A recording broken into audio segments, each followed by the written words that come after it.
she interests me บ่ได้แปลว่าเราสนใจค่อยแปลว่าเราเฮ็ดให้ค่อยสนใจ she interests me with her lovely smiles เราเฮ็ดให้ค่อยสนใจด้วยรอยยิ้มอันหวานของเรา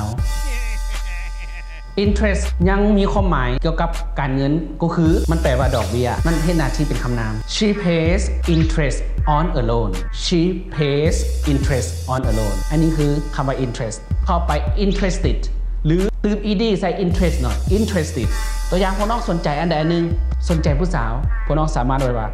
I am interested in that girl หรือ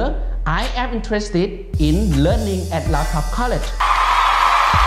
หรือ she is interested in me แล้วสนใจค่อยแสดงความรู้สึกของ subject เนาะต่อมา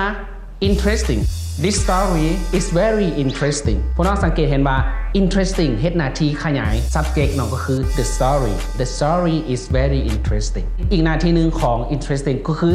พวกน้องสามารถเอาไปขยายคำนามโดยตรงโดยการวางไว้ต่อหน้าคำนาม story I am reading a very interesting story สังเกตได้ว่ามันเฮ็ดหน้าที่ขยายคำว่า story โดยการวางไว้ต่อหน้า story โอเคนี่คือข้อแตกต่างระหว่าง